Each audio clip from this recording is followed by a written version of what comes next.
മൃതദേഹങ്ങളോട് അങ്ങേയറ്റം ആദരവ് കാണിക്കുന്നവരാണ് നമ്മൾ. പക്ഷേ ഇപ്പോൾ വിദേശത്ത് വെച്ച് മരിക്കുന്ന ഒരു ഇന്ത്യക്കാരനോട് കേന്ദ്ര സർക്കാർ, കേന്ദ്ര ആരോഗ്യ മന്ത്രാലയം ആ ആദരവ് കാണിക്കുന്നില്ല. ആദരവെന്നല്ല, സാമാന്യ മനുഷ്യത്വമോ യുക്തിബോധമോ പോലും പ്രകടിപ്പിക്കുന്നില്ല. വിദേശത്ത് വെച്ച് ഒരാൾ മരിച്ചാൽ ഇപ്പോൾ ഇന്ത്യയിലേക്ക് ആ ആളുടെ മൃതദേഹം കൊണ്ടുവരണമെങ്കിൽ 4-5 ദിവസമെടുക്കും. തല തിരിഞ്ഞ നയം കേന്ദ്ര ആരോഗ്യ മന്ത്രാലയത്തിലെ ആരോ ഒരാൾ തീരുമാനിച്ച് നടപ്പാക്കുന്നതാണ് പ്രവാസികളെ കണ്ണീരിലാക്കുന്നത്.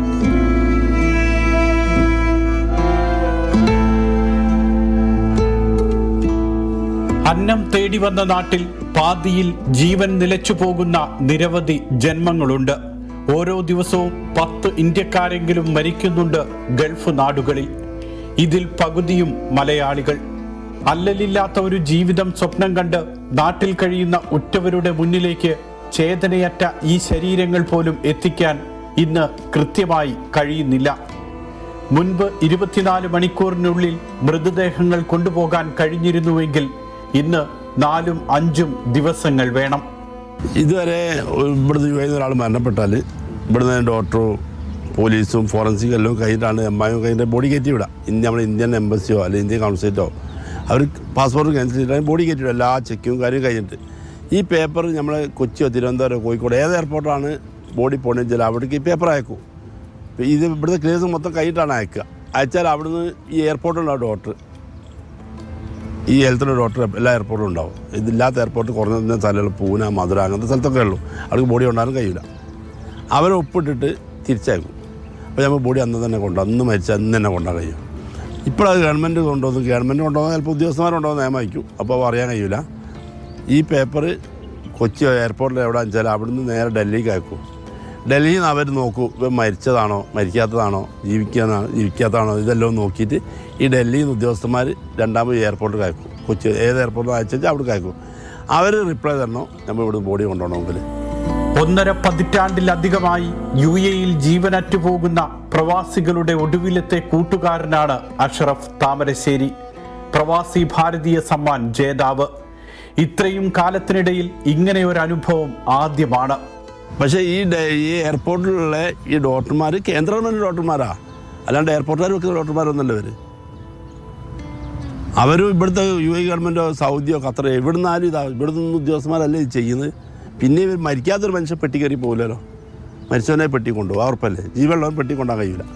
വിദേശത്ത് വെച്ച് ഒരു ഇന്ത്യക്കാരൻ വെള്ളിയാഴ്ച മരിച്ചാൽ മൃതദേഹം നാട്ടിലെത്തിക്കണമെങ്കിൽ ചൊവ്വാഴ്ചയോ ബുധനാഴ്ചയോ ആകും.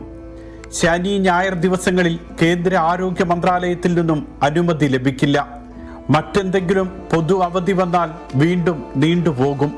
24 മണിക്കൂറും പ്രവർത്തിക്കുന്ന ഡോക്ടർമാരുടെ സേവനം ഇന്ത്യൻ വിമാനത്താവളങ്ങളിൽ ലഭ്യമായുള്ളപ്പോഴാണ് ഈ ദുരവസ്ഥ. ഒരു മനുഷ്യൻ മരിച്ചാൽ ആ ബോഡിനോട് ഒരു മനുഷ്യത്വം കാണിക്കണം. അത് നമ്മളായാലും ആരായാലും നമ്മളെ പഠിപ്പിച്ച അതാ, ഏത് മതക്കാരും പഠിപ്പിക്കുക അതാ. ഒരു ബോഡിയാണെങ്കിൽ ഒരു ഇന്ത്യക്കാരൻ മരണപ്പെട്ടാൽ അവരടക്കം ചെയ്ത് ഇന്ത്യക്കാർ എല്ലാവരും ഉത്തരവാദിത്തമാണ്. എനിക്കായാലും ഇത് ആരും പ്രതികരിക്കുന്നില്ല. ഗവൺമെൻറ് പേടിച്ചിട്ട് ആരും പ്രതികരിക്കുന്നില്ല. നമ്മളത് പേടിക്കേണ്ട ആവശ്യമുള്ളത് ഇപ്പോൾ സത്യമാണ്. ഇപ്പോൾ ഗവൺമെൻറ്റിൻ്റെ ഓലെ ഈ ഉദ്യോഗസ്ഥന്മാരെ ഞാൻ വിളിച്ച് ചോദിച്ച്, നിങ്ങളെ അച്ഛനും അമ്മയൊക്കെ അല്ലേ ഒരു മരിച്ചപ്പെട്ട ഇതല്ലേ അവസ്ഥ എന്ന് ചോദിച്ചപ്പോൾ പിന്നെ ഫോൺ കട്ട് ചെയ്താൽ ഞാൻ. നമ്മുടെ പ്രിയപ്പെട്ട യുവനടി ലക്ഷ്മിക സജീവ് ഷാർജയിൽ വെച്ചാണ് മരിച്ചത്. ലക്ഷ്മികയുടെ മൃതദേഹം ഇതേ നിയമത്തിന്റെ പേരിൽ 5 ദിവസത്തോളം ഷാർജയിലെ ആശുപത്രിയിൽ സൂക്ഷിക്കേണ്ടി വന്നു. കൂട്ടുകാരി 5 ദിവസം ജോലിക്ക് പോകാതെ ലക്ഷ്മികയുടെ മൃതദേഹം ബന്ധുക്കളുടെ അടുത്തെത്തിക്കാൻ ഓടി നടന്നു. ആവശ്യമില്ലാണ്ട് ഒരു ബോഡി വെറുതെ പിടിച്ചു വെക്കുക. എന്തൊരു കാര്യം ഇതിനെക്കിട്ട് കിട്ടുന്ന എന്തെങ്കിലും പൈസ കിട്ടുക, ഒരു കാര്യം കിട്ടില്ലല്ലോ. ലക്ഷ്മികാന്തി അവളെ കൂട്ടുകാരി ചെന്ന് 5 ദിവസം ലീവ് എടുത്ത കമ്പനിയിൽ നിന്ന്. എന്നിട്ട് ഒരു ദിവസം പെർമിഷൻ കൊടുത്തിട്ട് അന്ന് കിട്ടില്ല, പിറ്റേന്ന് കിട്ടില്ല, അതിൻ്റെ പിറ്റേന്നാണ് കിട്ടിയത്. അപ്പോൾ എന്താ നിയമം? ഞാൻ പറഞ്ഞു എന്ത് ഈ ഇന്ത്യ ഗവൺമെൻറ് ഉണ്ടോ നിയമമാണ് അവർ പറയുന്നത്. ഈ വർഷം മാത്രം പ്രവാസികൾ 10.35 ലക്ഷം കോടി രൂപ ഇന്ത്യയിലേക്ക് അയച്ചു എന്നാണ് കേന്ദ്ര സർക്കാരിൻ്റെ തന്നെ കണക്ക്. ഇത്രയധികം വരുമാനം വിദേശത്ത് നിന്നും നാട്ടിലേക്ക് എത്തിക്കുന്ന പ്രവാസികളെയാണ് കേന്ദ്ര സർക്കാർ ഇങ്ങനെ അവഗണിക്കുന്നത്. അവർക്ക് വിദേശത്ത് വെച്ച് എന്തെങ്കിലും ഒരു അത്യാപത്ത് സംഭവിച്ചാൽ ആ മൃതദേഹം സമയത്തിന് അവരുടെ ഉറ്റവർക്ക് മുന്നിൽ എത്തിക്കാൻ പോലും കേന്ദ്ര സർക്കാരിന് കഴിയുന്നില്ല. പേരിന് ഗൾഫുകാരാണെങ്കിലും മണലാരണ്യത്തിൽ പണിയെടുക്കുന്നവരെല്ലാം പണക്കാരോ ജീവിതം അടിച്ചു പൊളിക്കുന്നവരോ അല്ല. ജീവിതത്തിന്റെ രണ്ടറ്റം കൂട്ടിമുട്ടിക്കാൻ പെടാപാടുപെടുന്നവരുണ്ട്. ഉന്നത വിദ്യാഭ്യാസം ഉണ്ടായിട്ടും അതിനനുസരിച്ച് ജോലി കിട്ടാത്തതിന്റെ നിരാശയിൽ കഴിയുന്നവരാണ് അധികവും. ഉറ്റവരെ പിരിഞ്ഞിരിക്കേണ്ടി വരുന്നതിന്റെ മാനസിക സമ്മർദ്ദം വേറെ. 22 വയസ്സുകാരൻ പോലും ഭക്ഷണം കഴിച്ചുകൊണ്ടിരിക്കുമ്പോൾ മറിഞ്ഞു വീണ് മരിക്കുന്നത് ഈ ആത്മസംഘർഷത്തിന്റെ ഫലമാണ്. ഇത് ഗവൺമെൻറ് അറിഞ്ഞുകൊണ്ടാണ് 100% തെറ്റാ ചെയ്യുന്നത്. കാരണം ഒരാൾ മരണപ്പെട്ടാൽ അവരെ കുടുംബത്തിനോ അവരെ ബന്ധുക്കളോ ഇത്രയും കഷ്ടപ്പെട്ട് ബോഡി അങ്ങനെ അടക്കം ചെയ്താൽ അവർക്ക് സമാധാനം കിട്ടും ജീവിതത്തിൽ, അല്ലേ? ഒരു ഭക്ഷണം കഴിക്കണം ഒക്കെ എല്ലാത്തിനും നമുക്കും അച്ഛനും അമ്മയും ഉമ്മയും അപ്പയും ഒക്കെ ഉണ്ട്. നമ്മളാൾ മരണപ്പെട്ടാലും നമുക്ക് അതിൻ്റെ വിഷമം മനസ്സിലാവും. സർക്കാർ നയപരമായി എടുത്ത ഒരു തീരുമാനമാകില്ല ഒരുപക്ഷെ ഇത്. പ്രവാസിയുടെ മൃതദേഹത്തോട് ഇങ്ങനെ ഒരു അനാദരവ് കാട്ടേണ്ട കാര്യവുമില്ല.